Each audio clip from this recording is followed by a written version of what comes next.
Hello friends. सो हम पढ़ने जा रहे हैं आज पेरीफ्रेसिस, वाक्य विस्तार, फिगर ऑफ स्पीच जो एक अलंकार है। ठीक है ना। पेरीफ्रेसिस क्या होता है इसके बारे में हम अध्ययन करेंगे। What is periphrasis? When we use many words for a single word, एक शब्द की जगह कई शब्दों का प्रयोग पेरीफ्रेसिस यानी कि वाक्य विस्तार कहलाता है। समझ रहे हैं आप?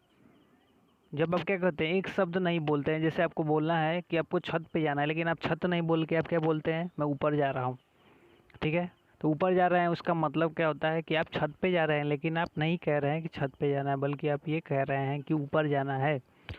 तो ऊपर जो है यहाँ पर वो पेरीफ्रेसिस कवर कर रहा है। Means you are not saying that I am going to the rooftop, instead of you are saying that I am going upward, I am going upstairs. ठीक है ना।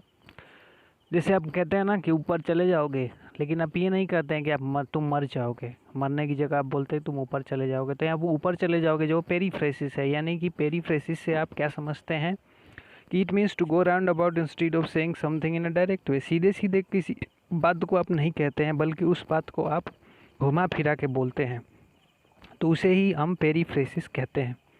बात समझ में आ रही है आपको? ठीक है ना। अपनी बात को सीधे सीधे, we are not saying something directly, instead of that we are just expressing anything in a roundabout manner, यानी घुमा फिरा के बात को कहना ही पेरीफ्रेसिस कहलाता है। ठीक है। बात समझ में आ रही है आपको?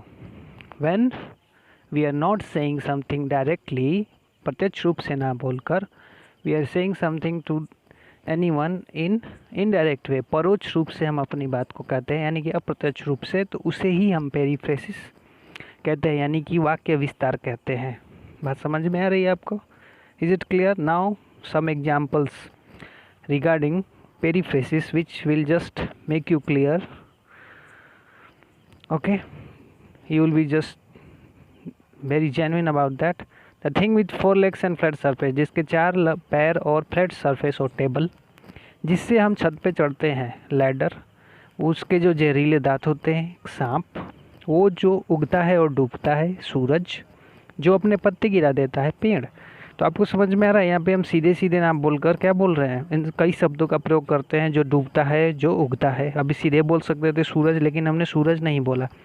तो वो जो उगता है, डूबता है, ब्रीड है, उसी को हम क्या कहेंगे, पेरीफ्रेसिस यानी कि वाक्य विस्तार कहेंगे। ठीक है ना। ये कुछ question, one which leads to destination, वो जो आपको मंजिल तक ले जाता है, वो जो देश की रक्षा करता है, उसको क्या कहते हैं, इसका पता लगाएंगे आप। वो जो हम पहनते हैं लेकिन खुद नहीं खरीदते, वो